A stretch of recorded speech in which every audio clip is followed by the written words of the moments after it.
sorcellerie travaille à maintenir les âmes dans les profondeurs. Frère, soeur bien-aimé, il n'y a que Dieu qui peut reconstruire convenablement ta vie. Je te prêcherai la prospérité. Je te dirai que Dieu te bénira. Je te dirai que Dieu fera des grandes choses. Mais je m'arrêterai aussi comme aujourd'hui. Je te dirai, donne ta vie à Jésus, sinon tu iras en enfer.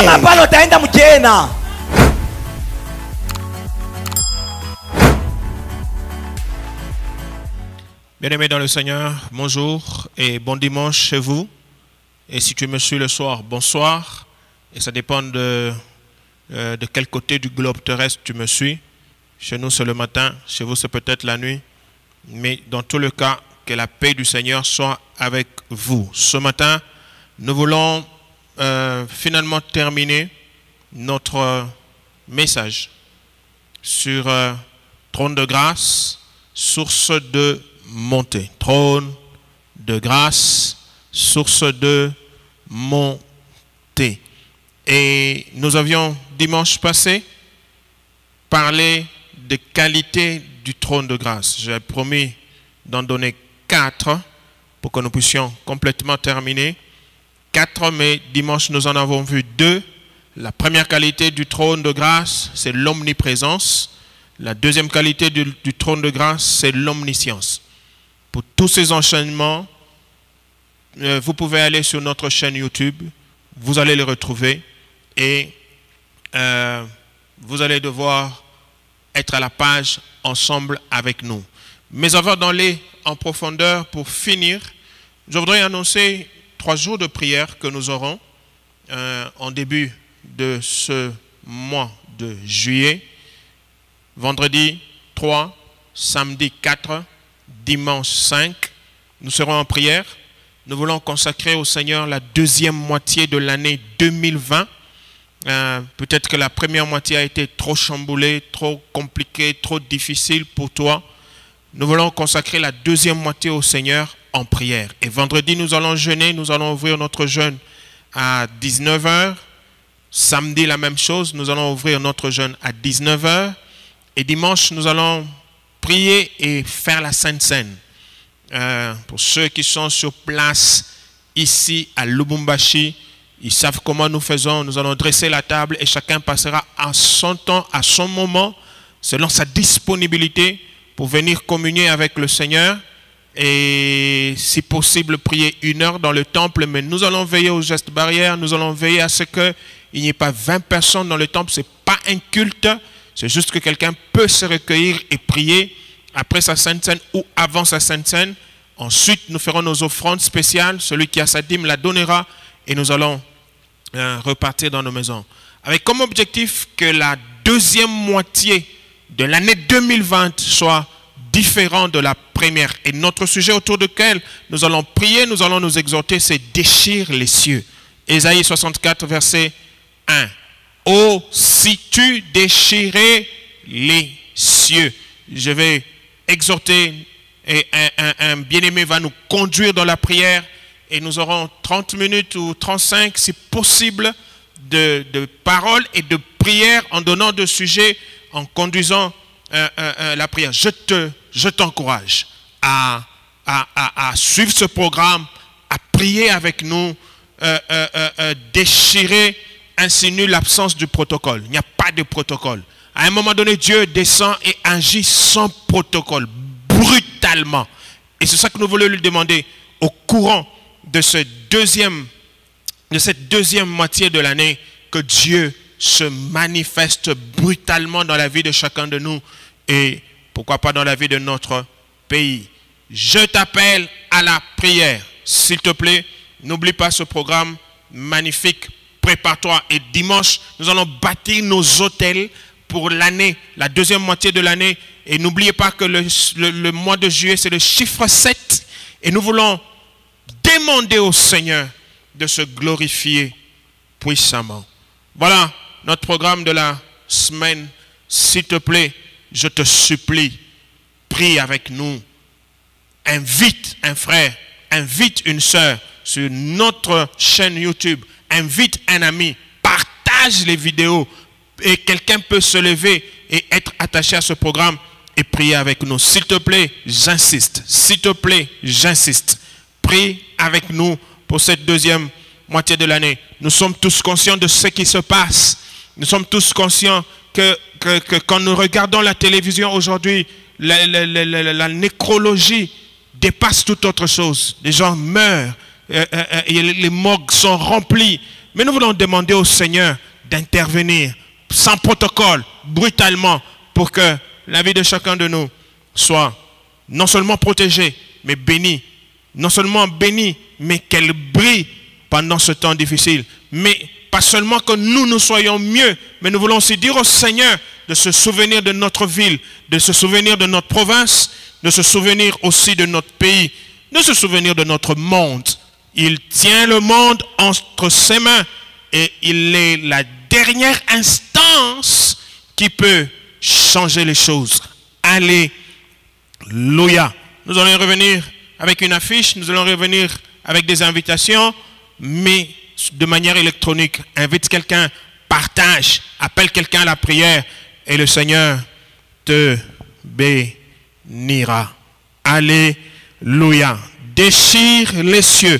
Ésaïe 64, premier verset. Tu peux le lire, tu peux commencer à te préparer. Une prière se prépare dans une autre prière. Revenons à trône de grâce, source de montée. Nous voulons voir ce matin les deux autres qualités du trône de grâce. Nous avons dit la première qualité, c'est l'omniprésence. La deuxième qualité, c'est l'omniscience. Et la troisième qualité du trône de grâce, peut-être que tu l'as deviné, c'est l'omnipotence. Alléluia. Hébreux chapitre 4, verset 16. Hébreux 4, verset 16, la Bible dit, approchons-nous donc avec assurance du trône de la grâce, afin d'obtenir miséricorde et de trouver grâce pour être secouru dans tous nos besoins. Ecclésiaste chapitre 9. Voilà nos deux versets qui nous ont accompagnés depuis le mois de mai. Ecclésiaste chapitre 9, verset 11.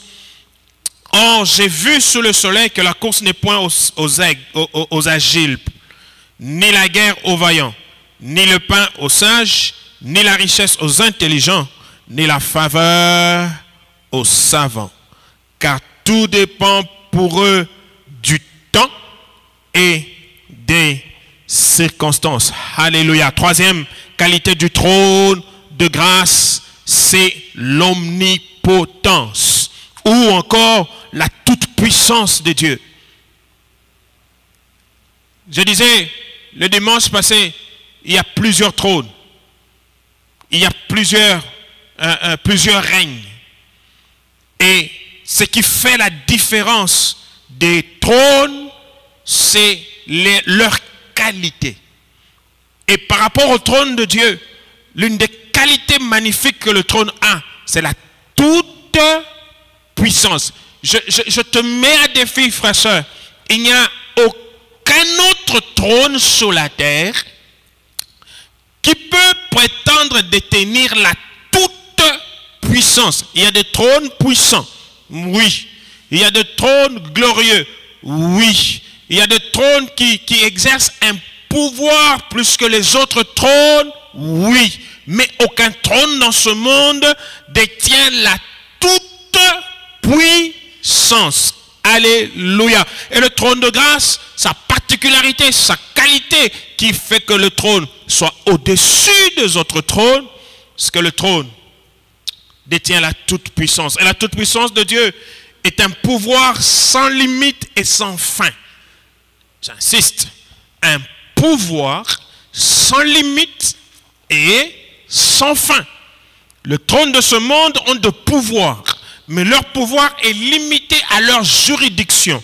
Leur pouvoir est limité à leur espace d'influence, mais le trône de Dieu a un pouvoir sans limite, un pouvoir illimité et un pouvoir sans fin. Nous avons vu dans ce monde de trônes qui ont été renversés par d'autres trônes, et nous sommes dans un monde où des trônes vont continuer à être renversés par d'autres trônes. Il n'y a pas de trône sans fin. Il y a un trône qui peut être renversé par un autre trône. Il y a celui qui est assis sur un trône qui peut être renversé par quelqu'un d'autre et quelqu'un d'autre vient s'asseoir sur ce trône. Mais le trône de Dieu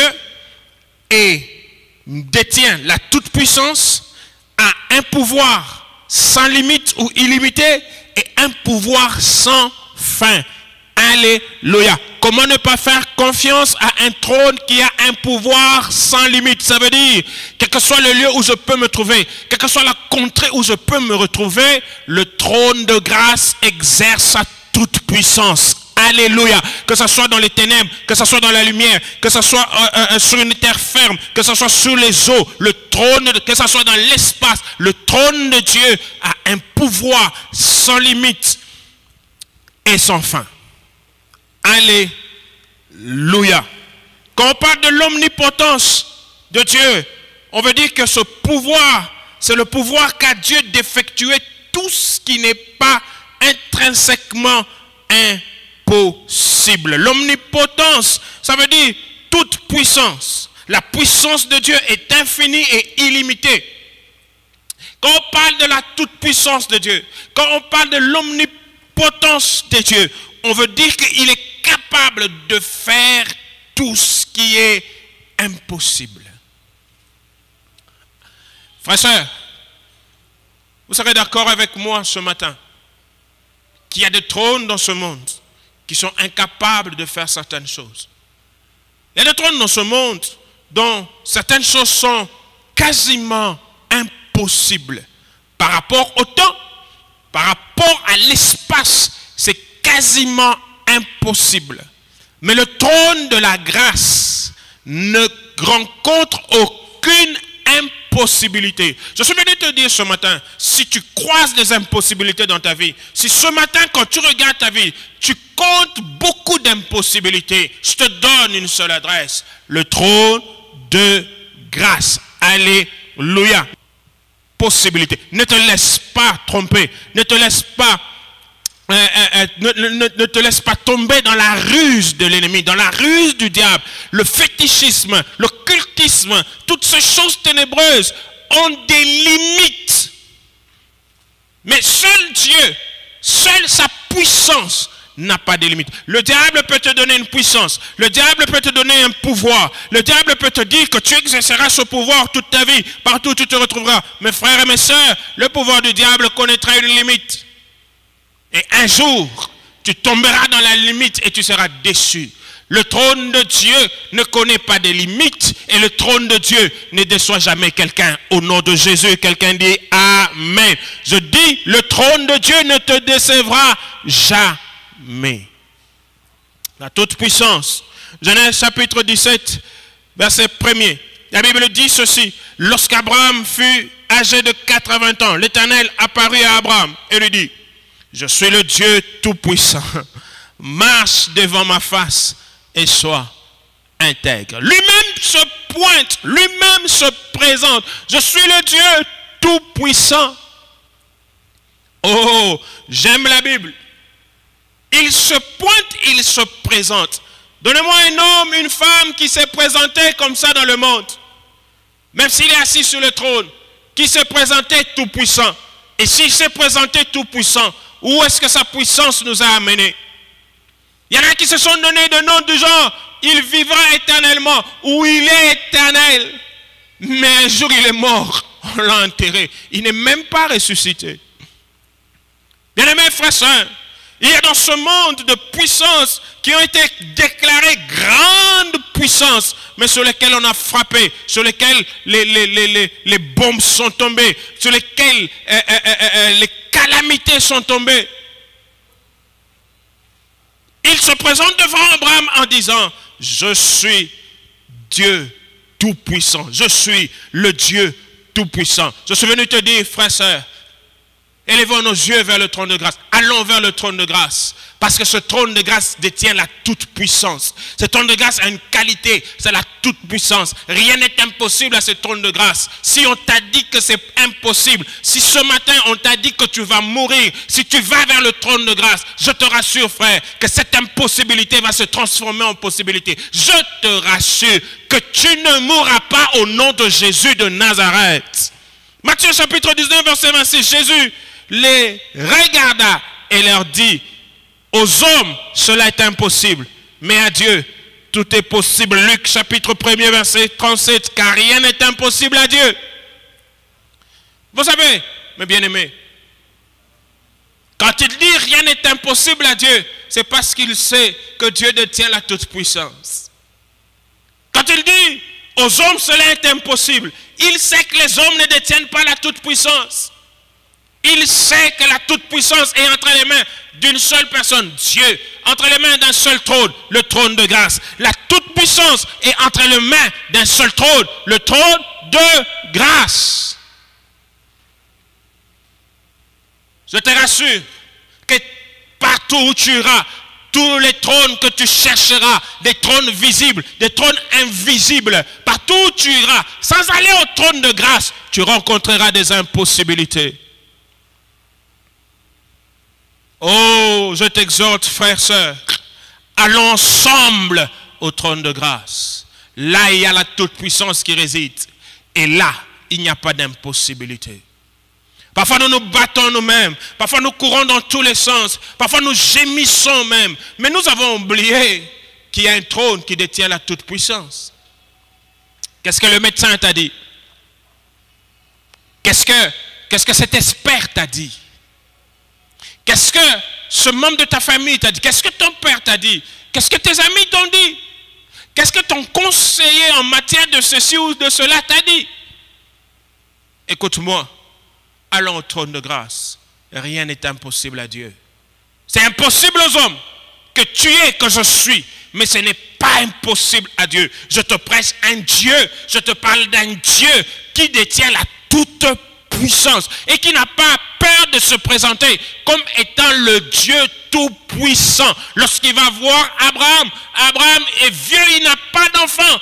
Pour le rassurer, il lui dit, je suis le Dieu tout-puissant. Ce matin, pour te rassurer, je te dis encore, je suis le Dieu tout-puissant. Ne crains pas, n'aie pas peur. Ce qui est impossible à ta vie est possible à moi. Alléluia. Ce matin, enlève la peur. Ce qui est impossible à toi est possible à Dieu. Nous sommes dans un monde aujourd'hui où la panique est en train de s'installer de plus en plus, où les gens ont peur, ne sachant pas comment on va se réveiller demain, comment on va se réveiller le mois prochain. Frères, sœurs, allons au trône de grâce. Il y a la toute-puissance. Le mot grec, traduit par tout-puissant ou omniprésent, selon les versions, est patokrator, qui signifie celui qui gouverne tout. Je reprends. Pantocrator, qui signifie celui qui gouverne tout. Je suis venu te dire ceci. Le trône de Dieu, le trône de grâce, gouverne toutes choses et avec la toute-puissance.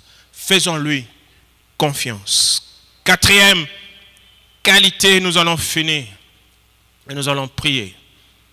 Quatrième qualité, une qualité que j'aime beaucoup du Seigneur, une qualité que j'aime beaucoup du trône de grâce, c'est la capacité de modifier les circonstances. La capacité de modifier les circonstances. Et cette qualité est comme une conséquence de toutes les trois autres qualités. Cette qualité est comme une conséquence de l'omniprésence de Dieu, de l'omniscience de Dieu, mais aussi de l'omnipotence de Dieu. Il ne peut pas modifier une circonstance s'il n'est pas omniprésent, s'il n'est pas omniscient, s'il n'est pas omnipotent. Avant d'aller plus loin, je ne sais pas dans quoi tu es ce matin. Je ne sais pas dans quoi se trouve ta famille ce matin. Je ne sais pas quelles sont les circonstances de la vie que tu crois ce matin. Mais je suis venu proclamer dans ta vie la modification des circonstances au nom de Jésus-Christ. Je ne sais pas ce qui te fait pleurer les nuits. Je ne sais pas ce qui te fait trembler les nuits.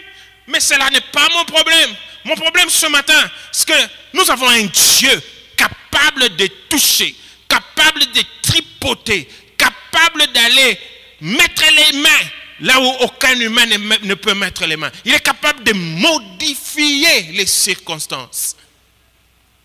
Daniel, chapitre 2, verset 21, un verset que j'apprends à découvrir encore et je continue à l'aimer. Daniel 2, 21, la Bible dit, c'est Daniel qui parle. Celui qui change les temps et les circonstances, qui renverse et qui établit les rois, qui donne la sagesse aux sages et la science à ceux qui ont de l'intelligence. Quelqu'un dit Amen. Version Semeur dit ceci, celui qui change les temps et modifie les circonstances. Pourquoi je dis l'une des meilleures qualités du trône de grâce, c'est la capacité de modifier les circonstances. Qu'est-ce qu'une circonstance? Une circonstance est une particularité qui accompagne un fait, un événement, une situation. Une circonstance, c'est ce qui constitue ou caractérise le temps présent. Et comme synonyme, une circonstance peut être comparée à la conjoncture. Une circonstance a comme synonyme la conjoncture. Je ne sais pas quelle est la conjoncture dans laquelle tu te retrouves ce matin. Je ne sais pas quelle est la conjoncture dans laquelle tu te retrouves depuis que l'année a commencé. Je voudrais que tu saches et que tu notes que les circonstances sont un très grand facteur ou un très grand paramètre dans la réussite. C'est comme ça que Salomon dit, tout dépend pour eux de temps, tout dépend pour eux du temps et des circonstances. Ça veut dire, les circonstances jouent un très grand rôle dans la réalisation des projets, dans la réalisation de certaines choses. Les circonstances jouent un grand rôle dans les résultats attendus. Modifier veut dire quoi? Modifier veut dire transformer quelque chose, la faire évoluer vers quelque chose d'autre. Transformer quelque chose.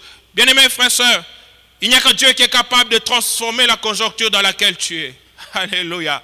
Il n'y a que Dieu qui est capable de transformer les circonstances douloureuses, les circonstances difficiles dans lesquelles tu te trouves. Oh, quelqu'un dit Amen très fort et que Dieu modifie les circonstances dans lesquelles il est au nom de Jésus. Je disais que l'une des meilleures qualités du trône de grâce est la capacité de modifier les circonstances. Mais cela très souvent en faveur du faible. Parfois les faibles croupissent sous le poids des circonstances qu'ils ne savent pas maîtriser. Parfois les faibles croupissent sous le poids des circonstances qu'ils ne savent pas contrôler. Ils ne comprennent pas ça vient d'où. Ils ne comprennent pas qu'est-ce qui se passe. Peut-être là où tu es assis ce matin, tu te poses des questions. Tu ne comprends pas ce qui se passe. Tu ne sais pas comment c'est arrivé. Le problème n'est pas toujours de savoir comment c'est arrivé. Le problème c'est tu dois t'en sortir. Ça doit s'arrêter. Et c'est pourquoi nous voulons encore prier au courant de ce 3 jours pour dire au Seigneur de déchirer les cieux et de changer les choses brutalement, sans protocole. Et le trône de grâce est capable de faire des choses pareilles. Un faible, c'est celui qui se reconnaît limité et se lève pour aller vers le trône de grâce. C'est celui-là qui est faible. 2 Rois chapitre 7, à partir du 1er verset, montre comment d'un jour à un autre, une grosse famine passe à une grosse abondance. Alléluia, j'aime cette histoire où l'ennemi a assiégé Israël, a assiégé Samarie. La Bible ne dit pas combien de temps, mais le siège a tellement duré au point où une grosse famine s'est abattue sur la ville. Mais puis un matin, quelque chose se passe. D'un jour à un autre, la conjoncture a complètement changé. On dirait qu'on a tourné une page, on a commencé une autre. Oh, ce matin, que Dieu tourne une page dans ta vie au nom de Jésus de Nazareth. Ce matin, que Dieu prenne le livre de ta vie, qu'il commence une nouvelle page au nom de Jésus de Nazareth. Ce jour-là, dans la Samarie, on dirait qu'on avait tourné une grosse page. Sans protocole, je vais revenir pendant les 3 jours. Sans protocole, sans indice économique de ceci ou de cela. On a tourné une grosse page. On est parti d'une grosse famine à une grosse abondance. Que Dieu le fasse pour toi. Que Dieu le fasse pour ta famille. Que Dieu le fasse pour ta ville. Que Dieu le fasse pour ta province. Que Dieu le fasse pour ton pays. Au nom de Jésus-Christ de Nazareth. 1 Roi chapitre 17, verset 1er. Une autre histoire que nous connaissons. La veuve de Sarepta. Au milieu d'une autre grosse famine, une veuve et son fils se retrouvent vivant tout à fait autre chose. Pour eux, Dieu a modifié la conjoncture. Pour eux, Dieu a changé complètement les circonstances. La famine est là.